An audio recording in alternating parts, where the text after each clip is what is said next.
네, 안녕하세요. 오늘은 요즘에 한참 또 궁금해 하실 것 같은 위 밴드에 대해서 제가 얘기를 해보려고 해요.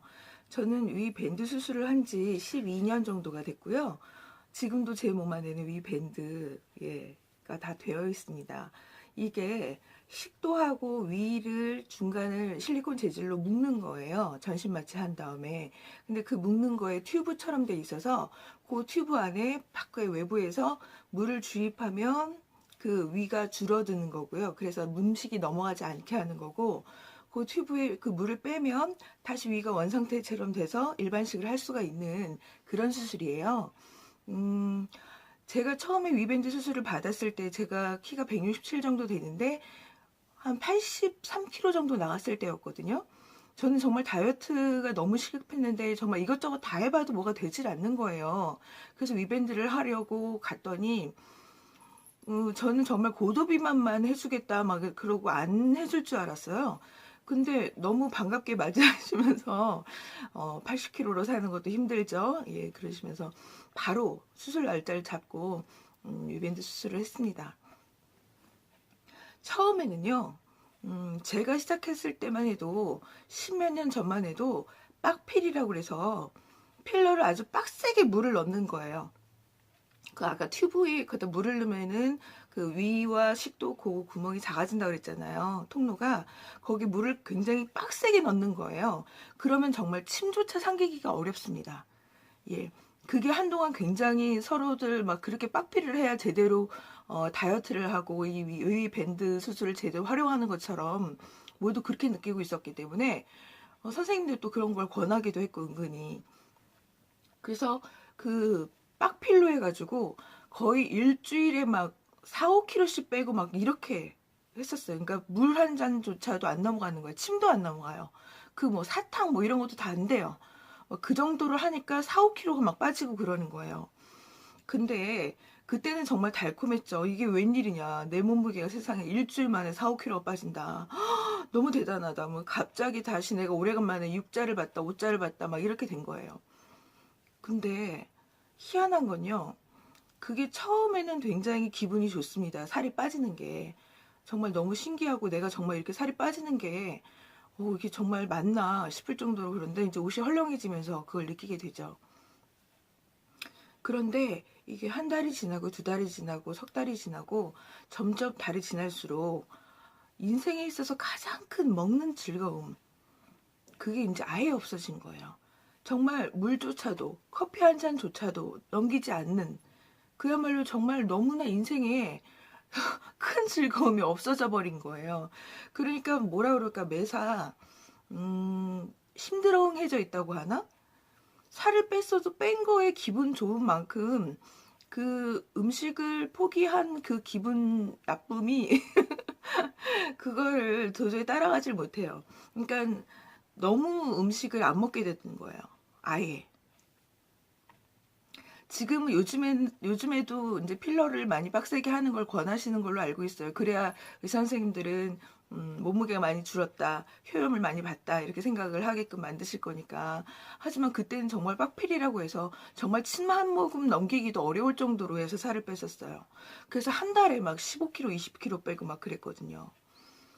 지금은 생각해 보면 저는 정말 위 밴드 받은 걸 정말 후회합니다. 첫째, 말씀드린 대로 그 먹는 즐거움이 아예 없어져요. 그냥 조금도 먹는 즐거움이 없어집니다. 아예.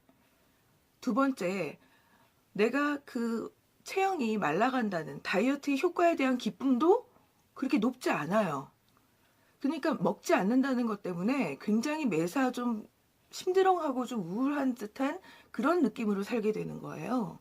그런데 이게 하루 이틀만 하고 마는 게 아니라 그냥 평생 하게 되는 거예요. 평생.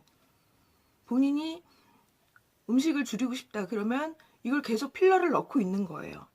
근데 대부분 이 필러를 넣어서 살을 뺀 사람들은 특히 저 같은 경우도 필러를 넣고 살을 뺐기 때문에 필러에 물을 빼서 다시 원상 복귀가 되면 다시 밥을 막 먹으면서 원래대로 체중이 돌아올까봐 절대로 그 필러를 원래대로 빼질 못합니다. 무서워서.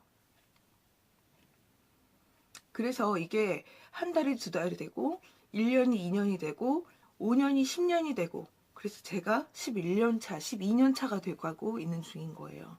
전 12년 동안 돌아보면 정말 어떻게 살았는지 모르겠어요.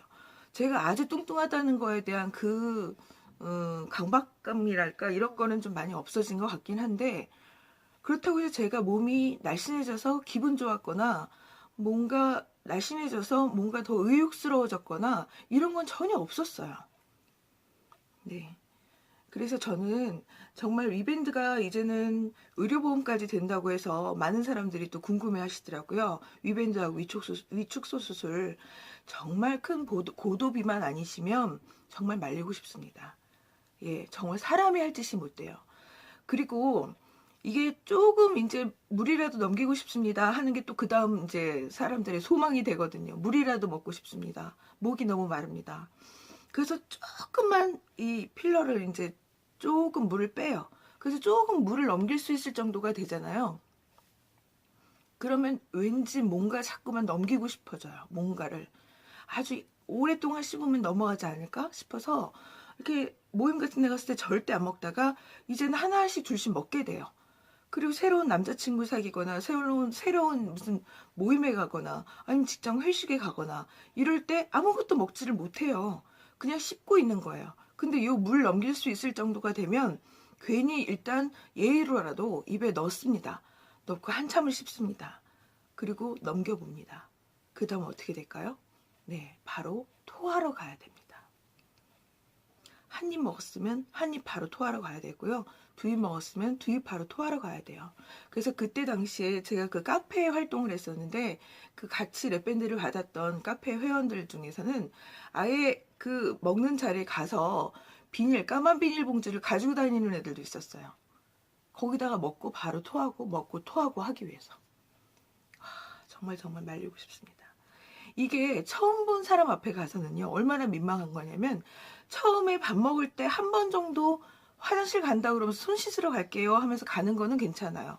근데 그 다음부터는 먹을 수가 없는 거잖아요. 또 토하니까. 그렇다고 가만히 앉아있으면 먹으라고 또 막 권해요. 그렇다고 제가 랩밴드를 받았으며 뭐 이렇게 얘기를 하면 너무 신기하게 쳐다보고 너무 이상한 사람으로 자꾸 쳐다볼까봐 그 말도 못하겠죠. 당연히 위를 묶었다고 하는데 도대체 얼마나 비만이었길래 위를 뭉쩍느냐 막 이런 생각도 할 수 있으니까. 그래서 그런 것도 말 못했었어요. 그리고 두 번째 토하러 갈 때부터 이젠 제가 굉장히 이상한 사람이 됩니다. 불편한 사람이. 두 번째 토하러 갔다 오면 이 여자 왜 이러지? 뭐 자꾸 화장실을 자꾸 갔다 오지?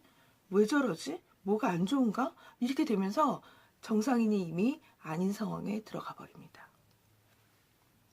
그래서 저는 정말 위밴드 정말 하지 말라고 하고 싶고요. 셋째, 미러라고 해서요. 또 그 위밴드가 영원히 있는 게 아니라 미끄러질 수가 있어요.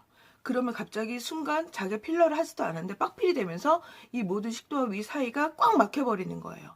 이런 경우에는 수술을 다시 받아야 됩니다. 그래서 그렇게 해서 이 위밴드를 제거한 사람들도 꽤 많습니다. 부작용은 말할 것도 없고요. 저 같은 경우에는 원래 혈압이 정상이었는데 기립성 저혈압이 생겼고 일단 아무것도 못 먹는 채 몇 년을 보내는 거예요. 제대로 영양 공급을 못 받는 채 몇 년을 보내는 거니 몸이 말이 되겠습니까? 팔이 해지고요. 매사 힘이 없고 의욕이 없고 웃음이 줄어듭니다. 재미있는 게 없어요. 예. 그리고 비사회적이 됩니다. 이젠 친구들이 만나서 술 한잔하자 밥 먹자 할 때마다 겁나요. 계속 화장실을 가야 되니까. 그래서 그걸 어쩔 수 없이 친한 친구한테 얘기하면 절대로 친구는 좋게 얘기를 안 하죠. 당장 풀러라. 지금 뭐하는 짓이냐. 당장 풀러라. 그러죠. 정말 사람이 못할 짓입니다. 비사회적이 됩니다. 또 하나는 이게요. 자꾸 토를 하게 되거든요. 계속 토하게 돼요. 왜냐하면 먹고 토하고 이게 일상이 되는데 자꾸 토를 하면 위에 있던 음식이 이게 넘어오는 거잖아요. 그래서 식도를 건드려서 역류성 식도염에 많이 걸립니다. 역류성 식도염에. 아시겠지만 역류성 식도염은 그냥 가만히 누워 있어도 이렇게 음식이 막 넘어오는, 이제 하도 토를 하니까 그게 자동으로 넘어오는, 그걸 역류성 식도염이라고 하거든요. 근데 이게 굉장히 위험한 병입니다. 위암으로 번질 수까지도 있는. 그래서 이런 부작용이 너무 많고요. 저는 정말 도시락 들고 말리고 싶고, 제가 그때 167에 80kg 정도 나갔을 때 저에게 강력하게 그 수술을 권했던 그 의사 선생님께 정말 따지고 싶습니다. 당신의 아이가 와서 이렇게 이걸 권해도 정말 이 수술을 받게 하겠느냐. 정말 몇 년, 11년 동안 저는 제대로 된 식사를 해본 적이 없어요. 정말 말리고 싶습니다. 다시 한번 생각해 보시기 바랍니다.